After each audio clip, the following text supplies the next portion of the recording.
This is Scott Jordan, and you're watching live here at Cellars of Sonoma. We just took a break, came back, and we're going to talk about the cheese that go with the Chardonnay. What do you think? Is that what this one here? This one? So we're going to try a little bit of Gouda. I think it. Oh, this one? So is it this here? Oh, this one. That one? Okay. So we have Gouda. You know, oftentimes people say, you know, what do you pair up with the wines? And a lot of times we forget about cheeses, but you can really use the cheese. And tonight we're going to taste cheese throughout that really pair up nice with white and red wine. And so this is a Gouda, nice, soft cheese, beautiful.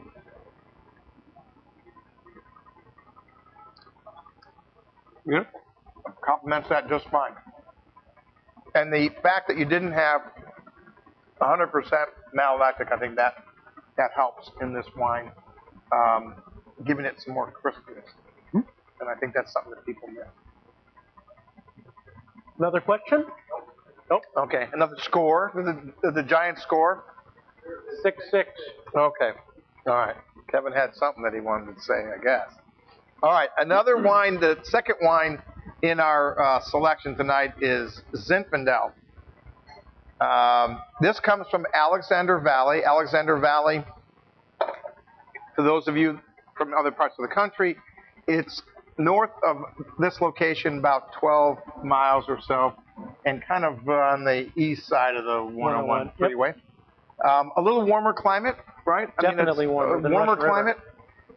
Even though it really lays right next to the Russian River, but really it starts to get quite a bit warmer on the other side of that hill. Yep. And then you see Syrah, Petit Syrah, Bordeaux blends, and of course Zinfandel. Merlot. Yep. And tell us a little bit about the fruit from this vine, because this is pretty special. Yeah, this is a special location. You know, we always talk about wine as special wines come from a particular place.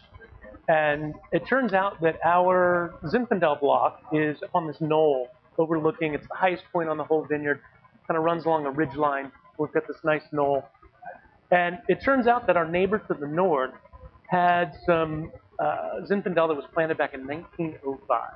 Wow. It's, you know, the classic head-trained old vine. It's a field blend, so there's actually some Petit Syrah that's just planted in there. You don't know exactly which ones are, what the count is on it, but it makes some really delicious wines. Scores off the charts with the big critics.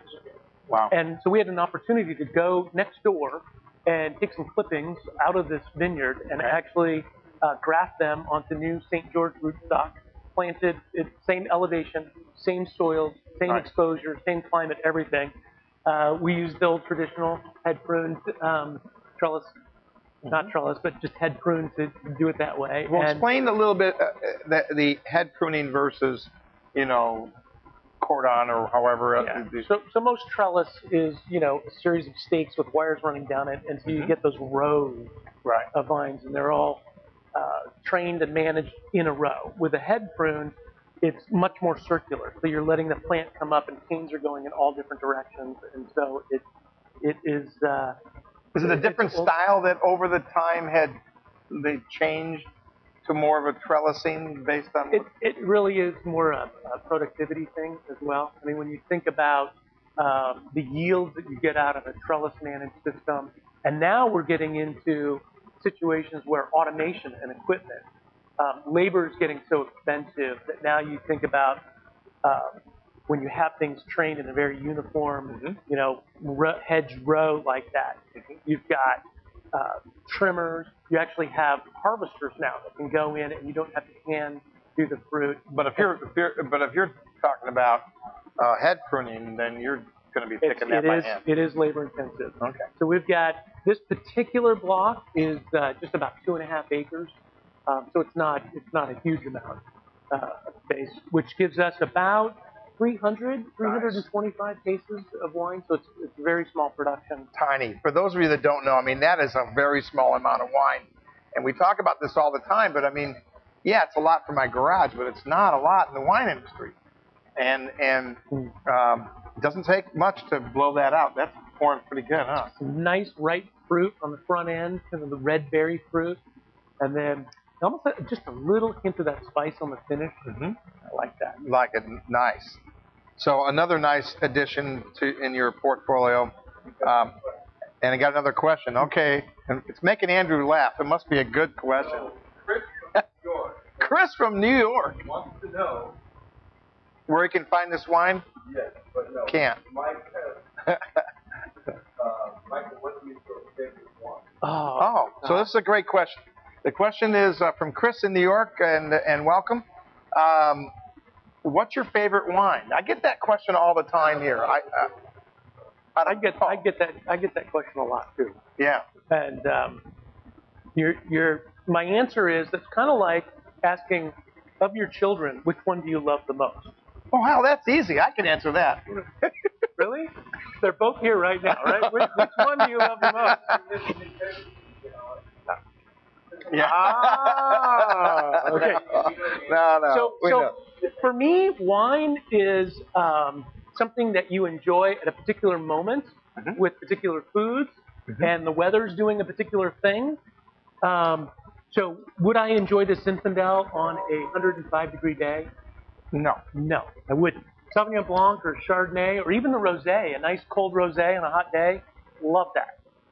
Now, you're up at Tahoe, it's snowing outside, you got a fire in the fireplace, you're having like a nice hot roast or some heavy stew dish, I would grab the Petite Sirah. So for me, there's all these pairing combinations of wines with foods, and depending on the situation, those wines really appeal to me.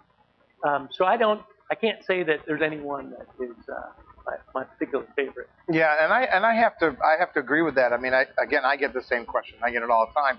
And in the tasting room here, I've got 55 SKUs. I've got lots of varietals of wine, and they're all very different in many ways. And so I do equate it as well to the food. One thing that I went on a trip to Miami, and one of the brands we were pouring was a brand that made Malbec.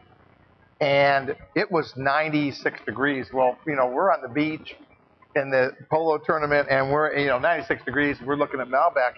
And what they ended up doing was they ended up making a spritzer out of it. Oh. No, I know that. And I thought, the winemaker's got to be freaking out. But you know what they did? They did it in a way, a traditional way, that it wasn't like a sangria. It was actually refreshing.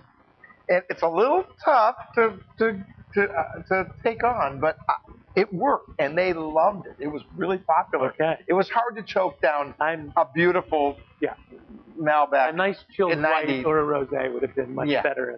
Well, the Prosecco went really well. That worked out. So it is about the food, and you got to the weather. And the weather. I mean, I'm a big Bordeaux blend guy. I mean, you can get me real excited about a nice big Bordeaux blend or a blended wine, or even a Syrah blended with Grenache or different grapes like that.